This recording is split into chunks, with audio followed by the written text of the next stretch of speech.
Well, hello there everyone, and welcome back to another episode of Rocketcraft Season 2. And if you remember where we left off in the last episode, we were playing Deal or No Deal, and my wallet took a bit of a pounding, and it left me feeling a little bit like Joe Exotic. But moving on from that, we're going to wrap up the server quest from last week. So if you didn't watch last episode, the server quests are basically just a way to keep everybody active during the game of Demise, where you can come along and trade something in for a few diamonds, or you can do some server quests. But either way, you're going to have to do something to prove that you've been active during the week if you're a Demise player. So any of the live players, they need to do a certain amount of these every week, 5 points worth. And obviously the bronze ones are dead easy. They're only worth like a point each. But all the diamond ones and the gold ones are worth a lot more, but they're obviously a lot harder. So I'm going to grab all of the heads out of here, go through, reset all of these. There's a lot of work to do. Don't underestimate the amount of work that needs to be done here. And these, of course, are inspired by King Wren of Hermitcraft. His server quests, this is where we got the idea from, and we just rolled with it and made it our own thing. And it seems to be working out really well so far to keep all the live players active in Demise this time around. So as you can see here, we've got a beautiful selection of lovely things. Lots of nice things here, like Beacon, Nether Star, Enderman Head, even a Bat Head, super rare. And this is the top floor, this is the state of the trophies. So as you can see, Josh has been busy. Lobo has even done 5 points worth as well. Luke's been pretty busy, even though he doesn't have any obligation to do these now because he's on the dead team. He's the only dead player we've got to look out for at the moment. And as you can see, Sarah is setting a good example as well. So all in all, it's been a very productive week. But like I say, the server quests are just a great idea because they get people active on the server. Gets people doing the jobs that just, have been kind of just left by the wayside and neglected. And it's just improving the server all around. So what I'm going to do is just pop over to the post office, drop everyone's heads back in there, into their post boxes, and let everybody know that all of the server quests have been reset so they can come over and start putting their heads down for a fresh load. And then week 2 will be underway. And of course, because I've just reset them, I kind of get first dibs. But I know Chef's probably already in there as well. And Teach has brought this thing over to spawn. This was a diamond server quest, believe it or not. Bring a Ravager to spawn. Pretty dangerous thing to do if you ask me. Ow! Like, you see what I mean? Like, that nearly killed me.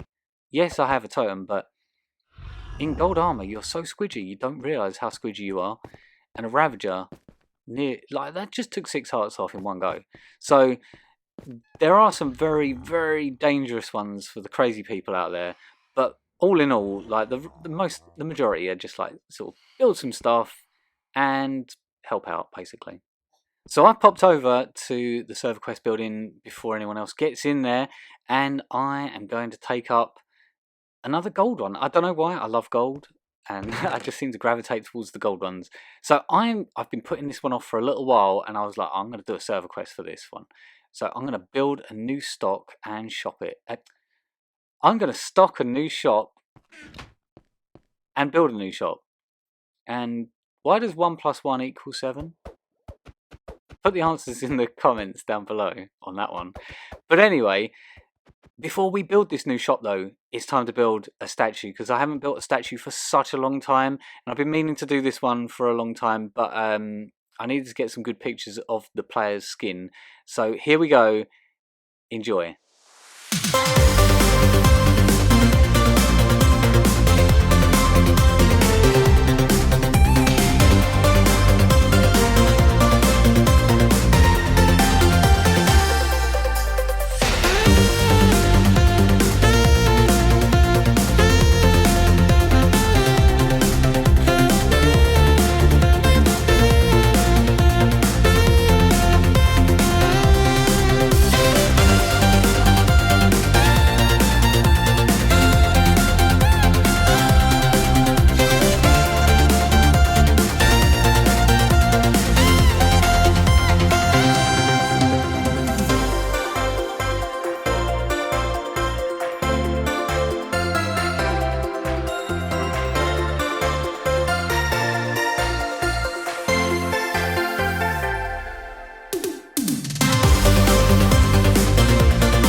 there we go, guys. It's Cherry's statue, aka Mrs. Nesbit, the last one of DJ's Angels from the UHC from about 6 months ago. I'm sorry it took so long. And no sooner had I built Cherry's statue, there's been an incident over here. Would you call it an incident? Sonic's missing part of her butt, and Cherry's beautiful statue has been defiled. It's yeah, there's the culprit, the master of mishaps, Luke. I don't know what he was thinking. He thought he would put some trap on the next door pedestal where I would eventually build the next statue. But considering how long it's taken me to build this one, I don't think that was a good trap, because there's no guarantee I would have been over here for the next month, 2 months maybe. I don't know, but yeah, something involving a skulk sensor and a load of TNT, and something went wrong, and now there's TNT flew everywhere, and it's taken out a large proportion of Cherry and a bit of Sonic, but miraculously it somehow missed Demi, completely missed Demi in between. Demi's untouched. From what we can tell, Demi is untouched. The first thing we knew about this was there was a death message in chat. Luke fell from a high place, and we just come over here to find him looking incredibly dazed and wondering what on earth just happened. And this reminded me of this. You ain't got no legs, Lieutenant Dane. Yeah, Cherry's got no legs now, and yes, that's exactly what we're thinking, Luke. Oh dear. But anyway, moving on to the actual music shop that I did tease or mention at the beginning of the episode. We're over back on my island where at some point in the distant past I did convert my creeper farm temporarily to become a record farm, and all of these shulkers here are jam-packed full of records. There are three that I can't farm. Pigstep, but I love my Bastion raiding, so I've got tons of them anyway. Other side, which has become a lot easier now that they're in ancient cities as well. I've got a load of them now because I do love raiding an ancient city as well. But the number 5, which is just rubbish, can I just say? That's not that easy because you've got to find 9 disc fragments in the ancient cities to make that one. So that one's a little bit more of a challenge than the others. But we're ready to now build this shop and stock this shop. So I picked a nice little spot over in the far corner of the shopping district. There's nothing really over here except for Josh's Dwarven Emporium and Lanny's mushroom dispensary thing. So this is the perfect place at the very edge of the shopping district where we can just build a massive thing and it won't be in the way. So here's a clue. It's going to be a load of red concrete and a bit of white. So yeah, let's take it away.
So there we go, it's another Deadmau5 head. I know, I did one in the last season, it was light blue, but it's because this one is red because that's the random album title colour design, and then the one before that was, for lack of a better album title design.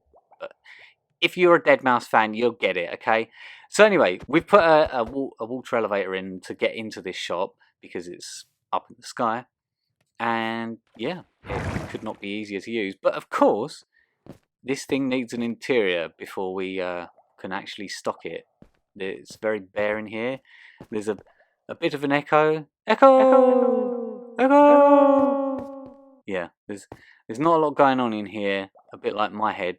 But we're going to fill this out in just a few moments, and then using the magic of editing, we'll come back and it'll be all finished. Just like this. So, as you can see, I've gone for a nice design here on the inside. Fairly plain and simple, but it gets the job done. Now, 99 diamonds does seem like a lot of money to be paying for the complete collection here, but I think you'll find it's worth it because we've got a custom music disc pack that I've put together recently, and now that I'm going to be selling these, I might as well apply it, and everyone's going to flock over here and they'll be buying records everywhere because they'll all love the music that I put in the game. Maybe. But anyway, it's mostly music that I like, but there's a few sort of fan favourites out there. But like I say, this box set here you can buy with all of them in, and here's our first customer. He was practically bashing the door down. If there was a door on this build, he would have broken it down to get in here. He was desperate. I could barely keep him out. And as soon as he knew it was open, he was in here. And he's come to buy a complete box set because Chef is a collector. He likes to collect things. And a lot of these records are kind of hard to get. And so yeah, he's just trying out a few of them. This one's a particular favourite of mine. Now, of course, on Bedrock, we are a little bit limited, or restricted, should I say, in that the music disc is tied to the original track that it used to have. So the length has to be the same. I can't extend the length or shorten the length of the song. It's got to be, so I've got to have to like pick songs that are kind of as close as possible to the original runtime of, for instance, Blocks or Strad or Mole or the other weird things. I'm not a fan of any of the in-game discs except for Pigstep Other Side, and that's it really. All the rest of them can just be deleted as far as I'm concerned. So I've replaced them with much better music in my opinion, including that one that we did have in the Cherry time-lapse and the Korean time-lapse music that you had while I was building this shop as well. I had to get a bit of Deadmau5 in there as well, and of course Master of Puppets, which I definitely will not be able to play in this video because otherwise Lars Ulrich will be shutting down my YouTube channel. So Chef's just having a little listen to a bunch of them, and because he's not sure if he recognises some of them, but he just wants to listen to them since he's bought them anyway. But that compilation box comes with a free jukebox, and it saves you about a diamond block from buying them all individually. So if you haven't got many of the other discs, it's a bargain really. And of course, I love this. This is such a vibe, this song, this Sweden synth remix. You would have heard me use it in a lot of time lapses before. And here's Mario and Leslie, who've come to check out the music discs as well. Oh, yeah, Chef knows what that song is, so. And you must know what this is, Chef, yeah? You just heard it in the time lapse just before this section. Of course you wouldn't know that. And yeah, I did use a cunning trick in this build in the interior. I've got some red coral, some fire coral blocks set in the walls there, and I've got water behind them to keep them alive. And this is another tune as well. I love this tune. But I haven't used this one in the time lapse today, but we're all about the music today. Vibing out. But yeah, there's that fire coral. I think it looks fab set in the walls there. It's just like a little finishing detail. But yeah, I think Chef's pleased with his purchase. We're all dancing away. Loving the tunes.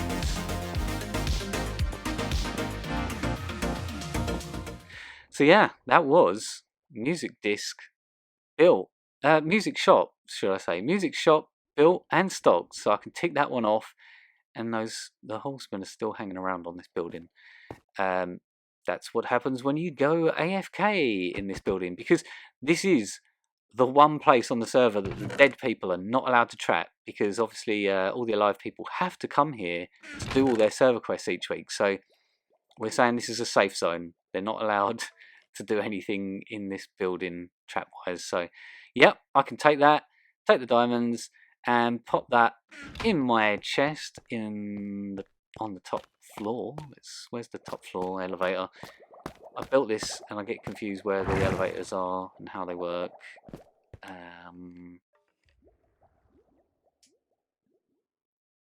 Where am I? I'm over here. There we go. So that's only the first of many I will need. That's only worth 3 points. So, oh, what's this? DJ, thanks for an awesome server. Thank you, kind person, for leaving that nice note in my box. I know that's a server quest, but yeah, thank you. And yeah, so I'm going to have to pull my finger out because I've got to do something else as well to fulfill my quota for the week.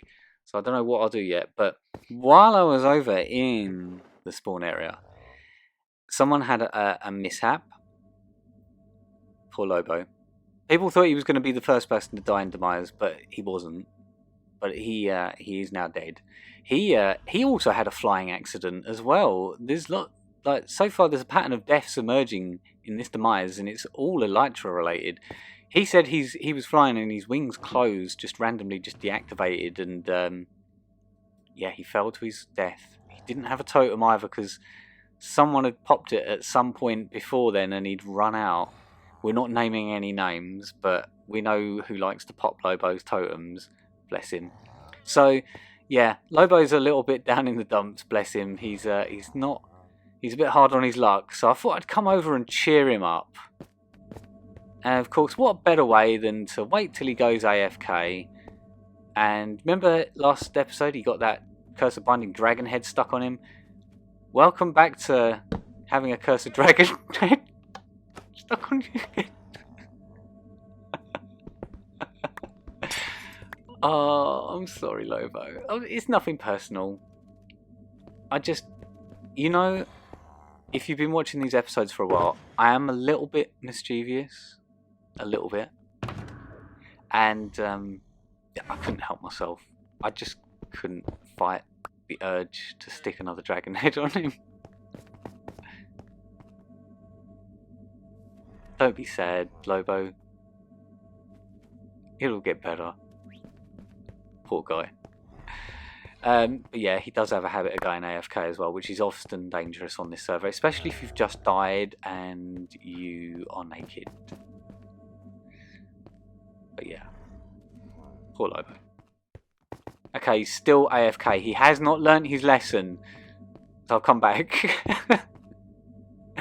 This time we've got some leggings that called I Pooped My Pants, and they've got nothing except for like Curse of Binding and Unbreaking and Mending on them, and some Frostwalker 2 boots that have also got Curse of Binding, Unbreaking 3 and Mending on them. So they're kind of naff, and if he didn't have an Elytra on, he would be getting a Curse of Binding chestplate on him as well. But because I'm a nice guy, I've given him some more netherite armor because he must have lost it. But he only came over here in the first place to find his long-lost invitation that Alison said that she put in his postbox, and I took it out before he got there. Oh, Lobo. I'll give you your invitation. There you go. Shall I give him the invitation? Yeah. There you go. Finally, he has his invitation. But anyway, that's the end of the episode, guys. If you did like it, be sure to share, like, comment, subscribe, and I'll see you for another episode very soon. So take care and bye for now.